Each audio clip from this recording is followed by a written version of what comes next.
Le second tour de l'élection présidentielle en Côte d'Ivoire a été marqué par des violences à Korogo.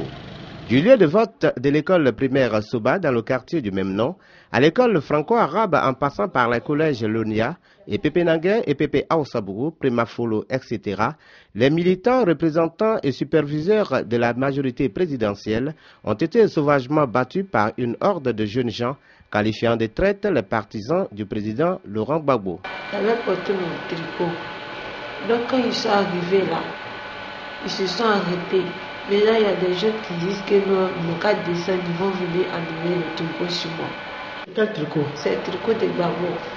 Mais quand ma grande soeur a entendu maintenant, elle dit que non, que comme m'appelle, disent qu'ils vont venir dans la chambre. Donc moi, je ne savais pas. Et après, maintenant, au moment où ils sont en train de lui dire de se calmer, il y a un monsieur qui est venu en forme. Il me dit non, moi d'enlever le tricot. C'est pour ça qu'il a demandé, mais je vais enlever le tricot, pourquoi? En même temps, il est tombé sur moi, il a commencé à déchirer mon habit, me déshabiller, tout nu. Ils m'ont frappé. Il est rentré dans le bureau, j'étais parti pour voter. Et quand il est rentré, il a cassé le bic. Je te suis, et tout, il casse le bic. Il me dit, il ne faut pas m'énerver, je suis sur les nerfs. Tous ceux qui vont parler, ils sortaient, tu as sorti pour me trouver. Moi, je croyais qu'ils plaisantaient. Je sors de là, il dit feu. Et les gars ont commencé à me battre, déchirer tout, même mon sac, tout. Ils ont tout pris. Comment c'est passé?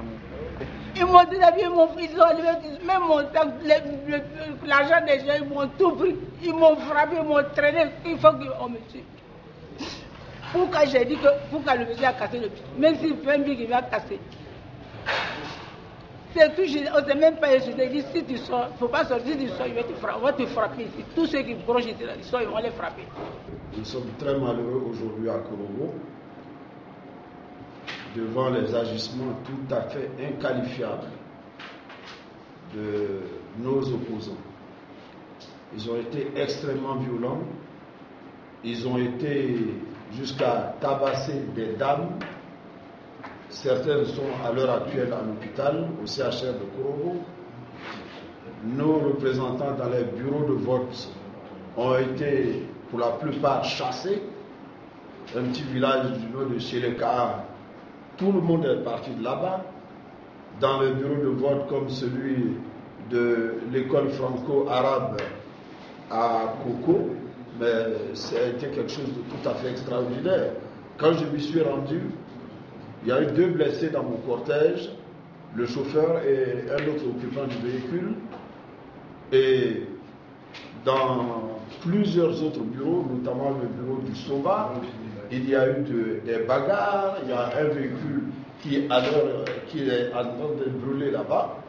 Bref, c'est une situation de violence extrême.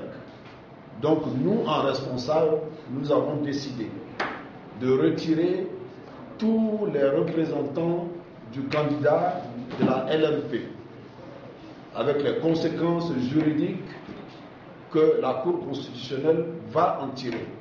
Parce qu'on ne peut pas continuer de se faire lyncher, de se faire saigner, c'est incroyable. Donc moi je peux vous dire une chose, nous nous sommes retirés, j'ai lancé un appel à l'ensemble de nos représentants dans les bureaux de vote afin qu'ils se retirent. Parce qu'il ne s'agit plus d'élection, il s'agit d'autre chose. Des individus qui ont accès à l'isoloir pour menacer les électeurs. Président de bureau de vote agressant les superviseurs LMP, voitures calcinées, terreur dans les lieux de vote, femmes déshabillées et battues à mort. Tout cela en plein jour, impunément par les militants du RHDP. En somme, une situation chaotique qui a amené les militants de la majorité présidentielle, avec à leur tête le grand orateur Lassine Gon Coulibaly, à se réfugier au poste du centre de commandement intégré de Korogo.